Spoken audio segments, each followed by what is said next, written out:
Eu vou falar um pouco sobre aconselhamento genético, e esse é um trabalho da disciplina de genética humana, e tem como docente a professora Fabiana Rodrigues e discentes Catarina e Meg. Então, o que é esse aconselhamento genético? Aconselhamento genético trata-se do processo de comunicação que lida com problemas humanos associados com a ocorrência ou com o risco de ocorrência de uma doença genética em uma família. Então, é o processo pelo qual um indivíduo ou uma família obtém informações sobre uma doença genética que está acontecendo ali, uma doença genética real ou uma possível doença.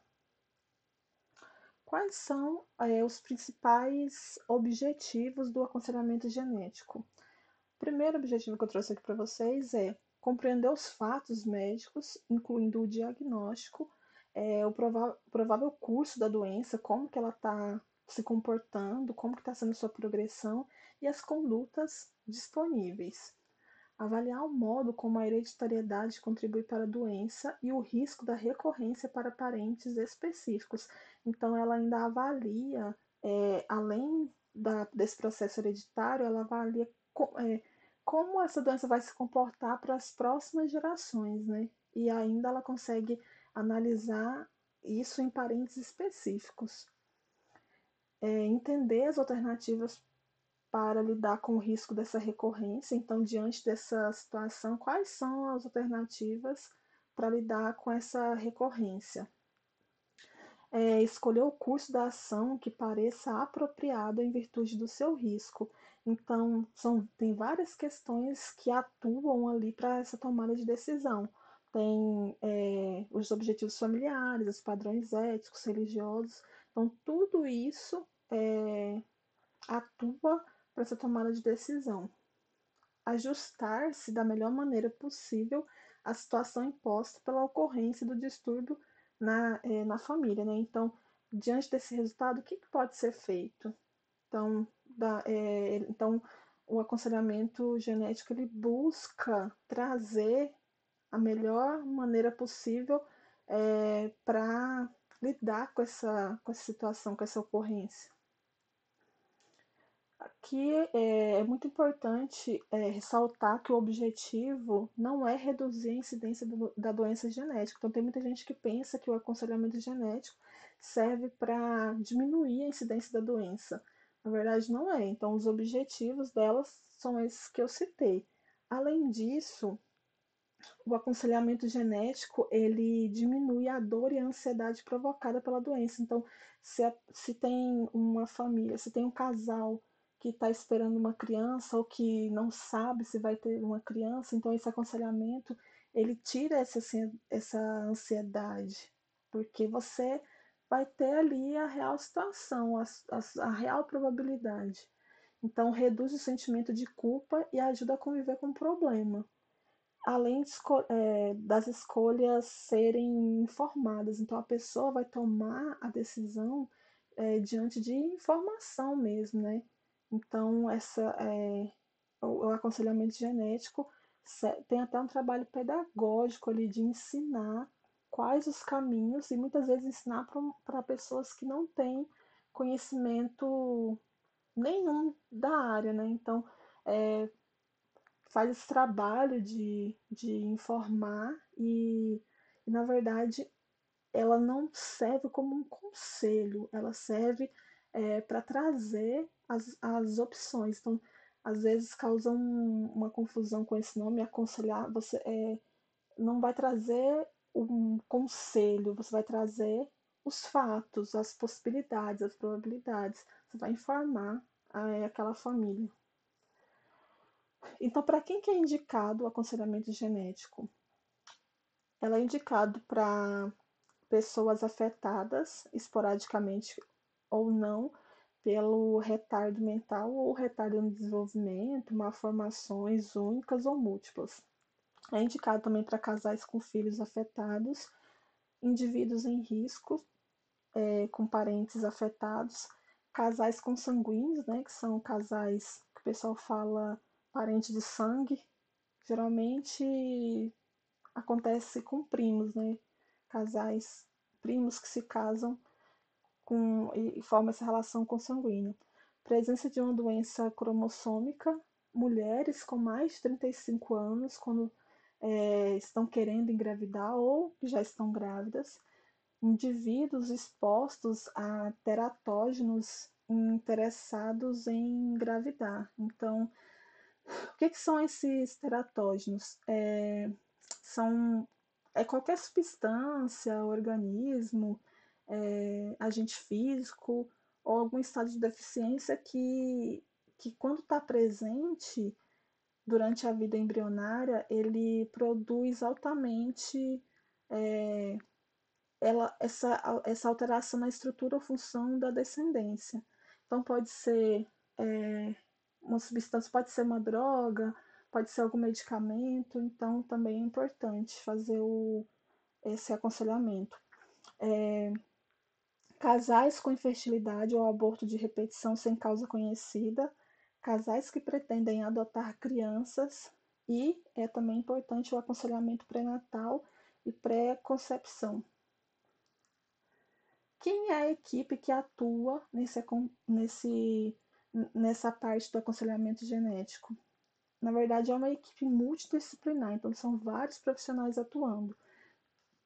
E de início, assim, os primeiros profissionais que atuam, as primeiras unidades de apoios da genética clínica mesmo, né, que é a unidade central para onde os pacientes são encaminhados, realizam os primeiros contatos, a entrevista, ou são levados a hipóteses e diagnósticos, dada a orientação, pedido de interconsultas e exames.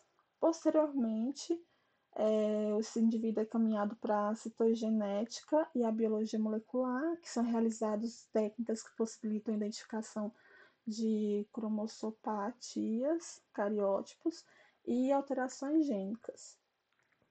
E também esses indivíduos passam por bioquímicos, que são responsáveis pelos exames para detecção de erros inatos no metabolismo e dosagem hormonal. Também é importante o papel da hematologia, que ele faz a investigação de hemoglobinas, coagulopatias e hemogramas. E a imunologia, que é a investigação de infecções capazes de provocar anomalias congênitas, como a toxoplasmose, a sífilis, a rubéola e assim por diante. E também tem outros profissionais, como radiologistas, oftalmologistas, psicologia. Então, tem outras unidades também que atuam. Então, por isso que a gente chama que é uma equipe multidisciplinar, porque são vários profissionais, várias áreas, várias unidades de apoio envolvidas. Então, quais são as etapas do aconselhamento genético que esses profissionais atuam? A primeira etapa é chamada de anamnese, que é um questionário verbal, que é a identificação do paciente, o motivo da consulta, o histórico familiar, um heredograma com as gerações e a idade do aparecimento de sintomas. É um questionário, né? Depois, esse indivíduo vai para o exame clínico. Daí é uma análise mais geral, né? Uma impressão geral do paciente. Daí faz exames no crânio, no pescoço, no abdômen, na coluna.